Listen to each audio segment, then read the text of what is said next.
नमस्कार, राम राम दोस्तों में आप सबका स्वागत है। दोस्तों एक बार फिर चालबाज चीन ने चांदी के चम्मच में चंपुओं को चटनी चटा दी है, यानी कि अपने पास से फेंक दी है। इस बार भारत के जिस सेक्टर को बर्बाद करने के लिए उसने अपने विषैले दांत गड़ाए हैं, उससे गुजरात की फैक्ट्रियों को तगड़ा नुकसान हुआ है। भाई साहब, ये नुकसान इतना बड़ा है कि गुजरात की फैक्ट्रियों को ऑर्डर मिलना बंद हो चुका है और कई कंपनियां बंद होने के कगार पर है।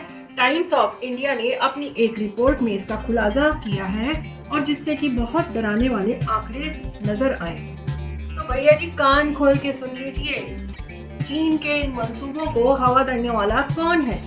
आप कहेंगे कि इसका कारण राजनीतिक पार्टियां हैं, या आप में से कुछ लोग बोलेंगे कि विदेशी जंगली मंगुओं का काम है। लेकिन दोस्तों, हम आपको बता रहे हैं कि इसका कारण और कोई नहीं बल्कि वे लोग हैं जो आज पैसा बचाने के चक्कर में चीन का घटिया और सस्ता माल खरीद रहे हैं और भारत में बनी हुई चीजों का इस्तेमाल नहीं करना चाहते।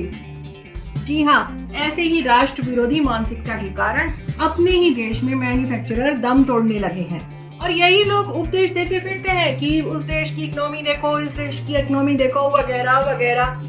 लेकिन सच्चाई यही है भाई साहब कि जिस गुजरात केमिकल फैक्ट्रीज को रॉ मटेरियल और फिनिश्ड प्रोडक्ट के लिए जाना जाता है और पेट्रोलियम, फार्मा, टेक्सटाइल, जहां भी यहां के केमिकल्स की जरूरत पड़ती है, इन सभी सेक्टर्स को गुजरात से पूरा किया जाता है। लेकिन यहां की कमजोरी का फायदा उठाया है चालाक चीन ने।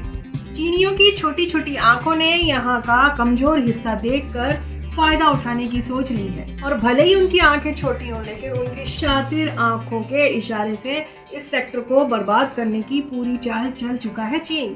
भाई, जब अब शिकार ही शिकारी के जाल में फंसना चाहेगा तो शिकारी क्यों छोड़ेगा भला शिकार को?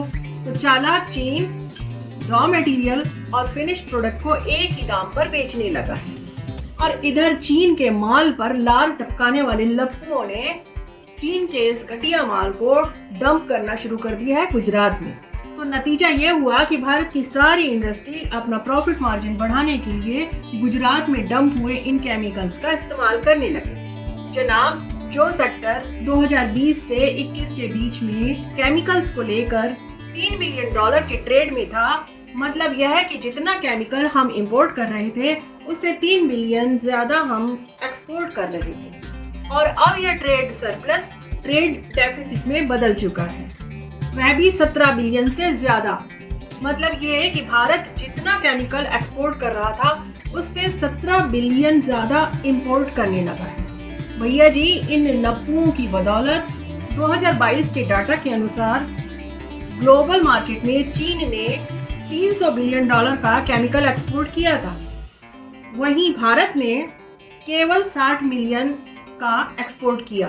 अपने भारत में गुजरात का कुल प्रोडक्शन में 35% हिस्सा है और इस केमिकल इंडस्ट्री की वैल्यू 31 बिलियन के आसपास है। चीन के शातिर पंजों में फंसने का आलम यह है कि भारत में एक केमिकल बनता था टोबाइस एसिड, वह अब भारत में नहीं बनता है क्योंकि भाई साहब इस केमिकल को बनाने वाली 10 फैक्ट्रियां बंद हो चुकी। अब नए साल के आते आते चीनी फैक्ट्रियां अपनी इन्वेंटरीज को खाली करना चाहती हैं। इसी वजह से प्रोडक्शन कॉस्ट में कमी करके डंपिंग की जा रही है और यह डंपिंग की जा रही है गुजरात में। इसका लॉन्ग टर्म इफेक्ट भारतीय इंडस्ट्री पर पड़ रहा है और जिस दिन भारत पूरी तरह चीन पर केमिकल्स के लिए डिपेंडेंट हो जाएगा, भारतीय मैन्युफैक्चरर्स चीन के इशारे पर मोए मोए करने लगेंगे और उनसे मुंह मांगी कीमत वसूली जाएगी, क्योंकि उस टाइम तक भारत में कोई मैन्युफैक्चरर बचेगा ही नहीं। यहाँ पर डरने वाली बात यह है कि फर्टिलाइजर में डलने वाले केमिकल्स की भी कमी होने लगी है, उन पर भी खतरा मंडराने लगा है और अगर यही सब चलता रहा तो भारतीय एग्रीकल्चर इंडस्ट्री भी चीन के भरोसे चलने लगेगी। केमिकल इंडस्ट्री के बाद व्यापार में किसी भी हद तक उतरने वाले चीन के भरोसे अब फुटवेयर, टेक्सटाइल इंडस्ट्री भी चल रही है। तो इससे आपको क्या लगता है, क्या सरकार जानबूझकर कोई कदम नहीं उठाना चाहती? अगर आप ऐसा सोचते हैं या इसके विपरीत सोचते हैं तो कमेंट बॉक्स में हमें कमेंट करके जरूर बताइएगा। और वीडियो अगर पसंद आता है तो वीडियो को शेयर कीजिएगा, चैनल को सब्सक्राइब कीजिएगा और बेल आइकन बटन जरूर प्रेस कीजिएगा। तो मैं लेती हूँ विराम, अगले वीडियो तक कहती हूँ राम राम।